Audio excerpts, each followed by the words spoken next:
Hello and welcome to the Critter and Butterfly YouTube channel. I'm Matt, the critter part of the duo. We recently went to Julian and stayed at the KQ Ranch Resort. It's a nice place and there are plenty of things to do in and around the park. One of the things we wanted to do was to go into Julian and check out the Eagle and High Peak Mine Tour. So come along with us for a little Julian history and then we'll go underground.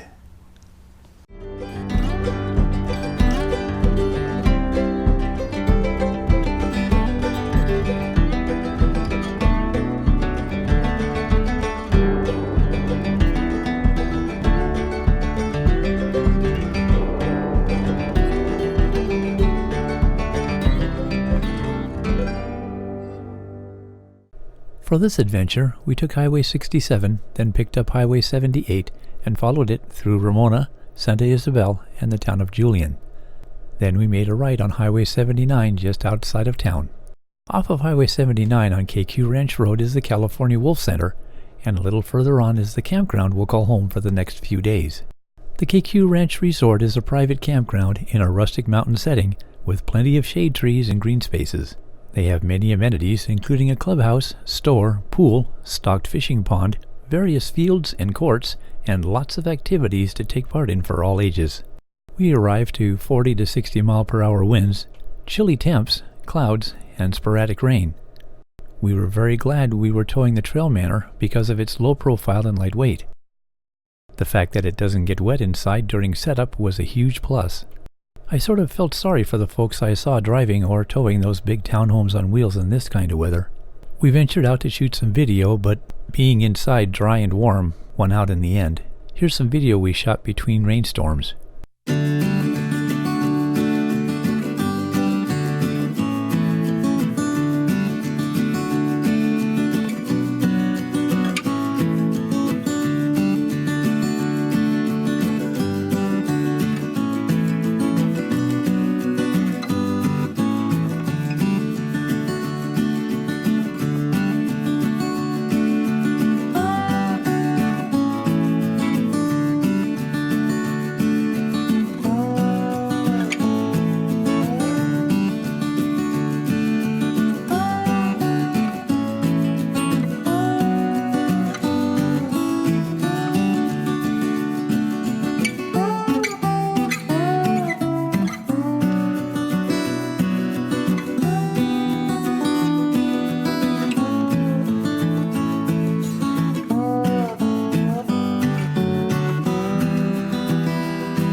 So what do you do when you're in Julian?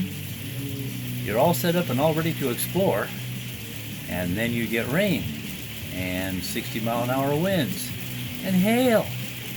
Well, you break out the puzzle, turn on the heater, and wait it out. Hopefully there's not a whole lot of waiting. But hey, this is fun. Yes, it is.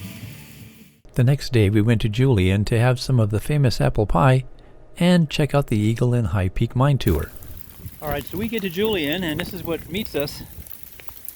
Hail, hail, the gang's all here.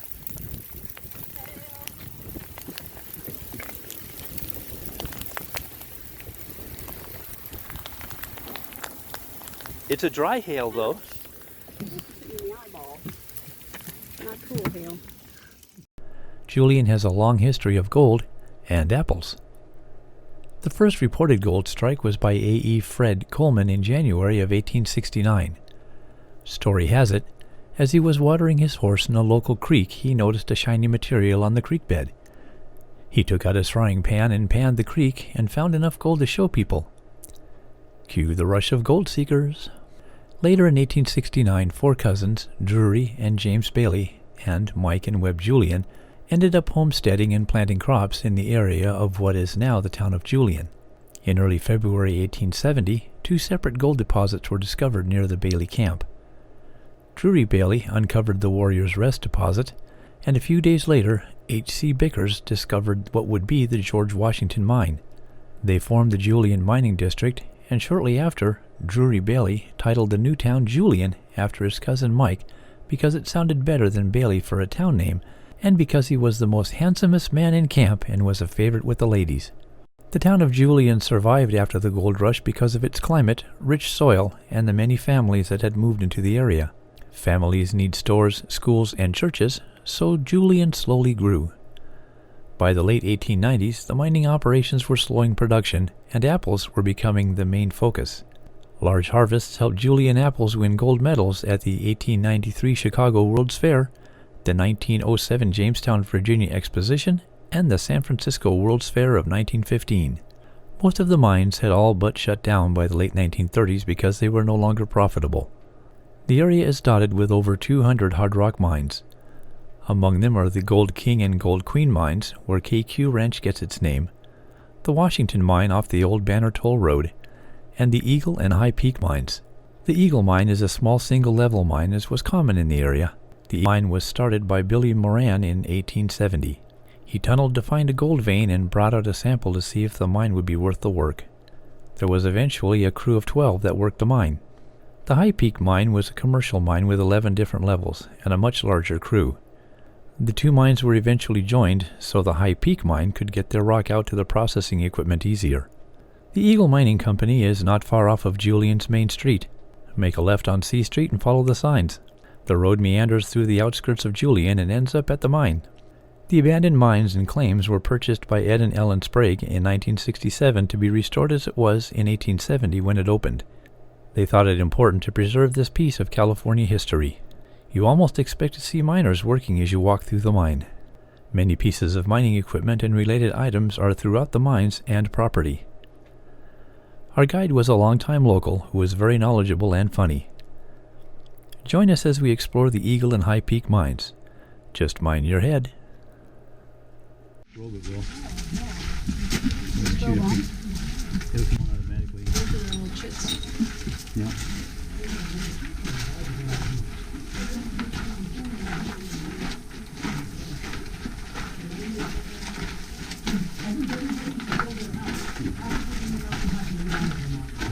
You never have to pay for air conditioning.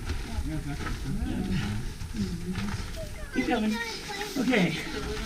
This picture right here, this is a picture of the man that started this mine in 1870. His name was Billy Moran. That's him right there. That's his house. Now, like I was saying, we have 200 mines around in a 20-mile radius of us, okay?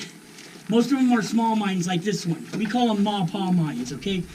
We got corporate mines, which are multi-level also. But the ma-pa mines, those are the ones, remember, this is after the Civil War, no work. So 2, 3 families get together, they do some gold mining to keep food on the table. This is one of them, okay? This man started his mine by himself. What he did is later a friend came to help, then they hired a couple people. This is what they're looking for right here. This is your vein of quartz, this rock right here. See how it's a stripe and everything?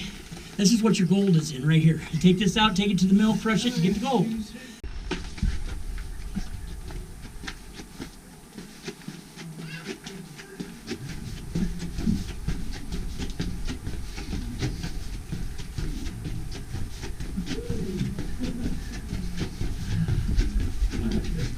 You all the way up here. We're still here. I'm going to show you what's behind me. Showing you what's behind me. Right here.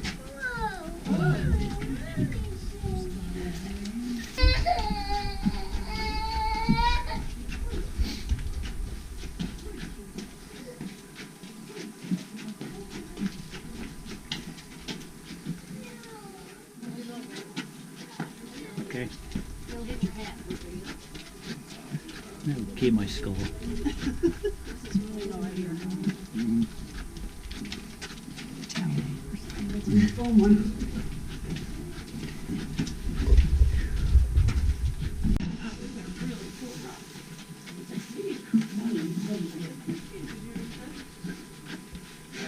Everybody's wondering what I have a pipe for, huh? When I grab a pipe, everybody always wonders why I grab a pipe. Well, see, I'm running out of rocks in here. I can't find no big enough rocks. I like to throw rocks down this hole. Show it's a real hole, you know. Anybody can dig a hole 4 feet now that you see in it and say it goes that deep, right? So I throw, this works good, actually. So if you guys want to go this way a little bit, we're going to listen and you're going to hear it go down. You guys ready? Come on in, you can come in. Just slide over a little more, that way a little more. I don't want to hit nobody. Hope I make it. I don't miss. Here we go, ready?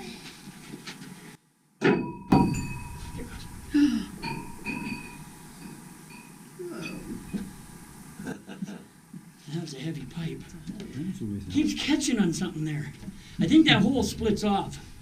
370 feet is the last level. The rest of 425 would be for water.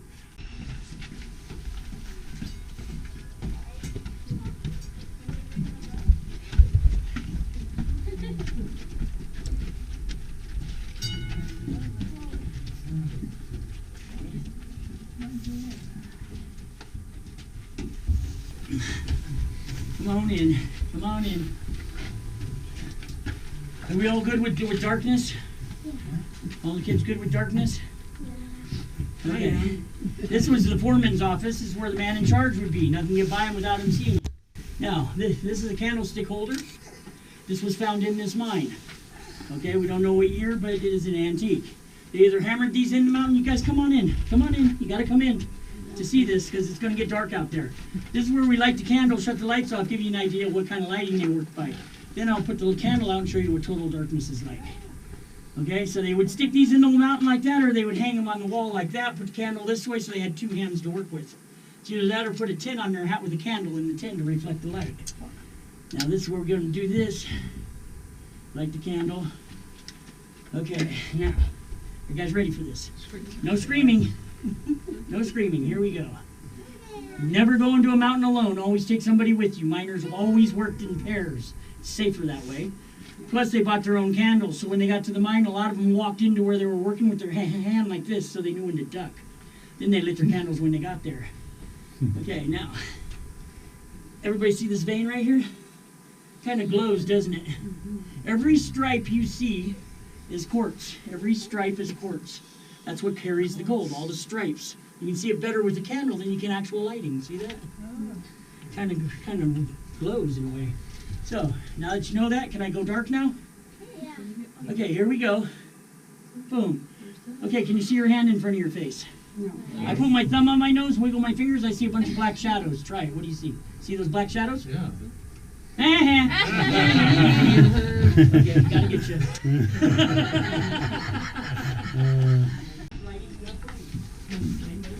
Anybody know what that gas is called today? Huh? What is it?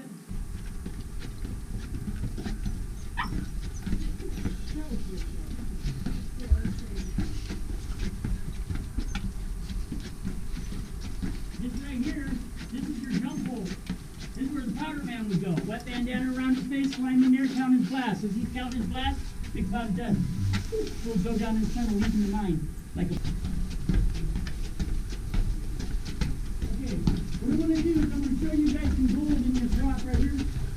After you look at it, you're going to go in here and check out the Widowmaker. The Widowmaker is an 1880s defective drill. Okay? The jackhammer drill. They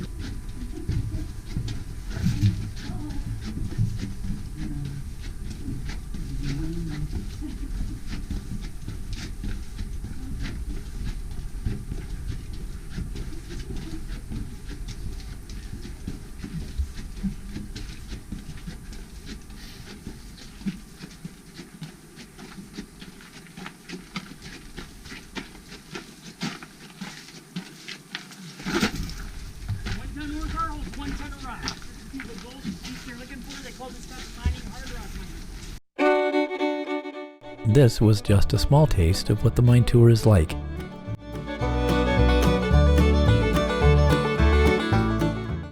It's about 2 hours and also includes information on how the above-ground equipment played a part in the mining operation.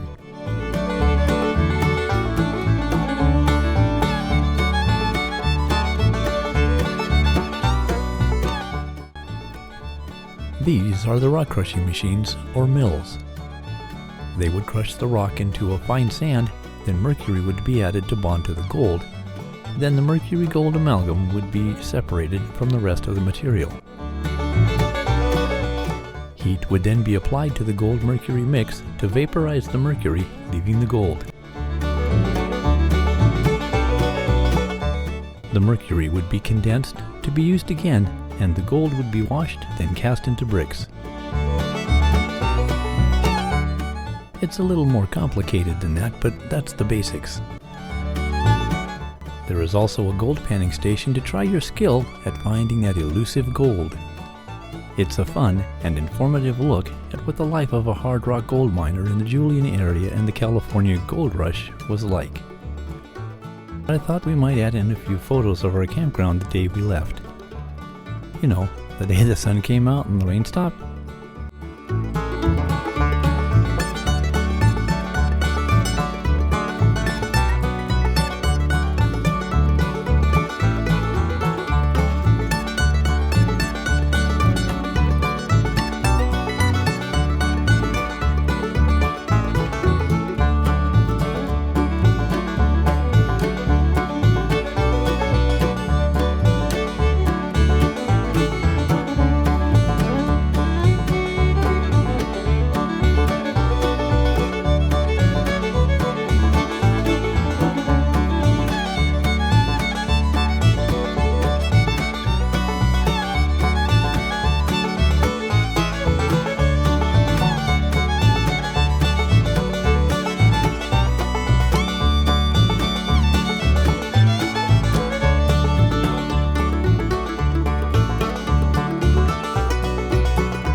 We hope you liked the video. Thanks for watching, and safe travels.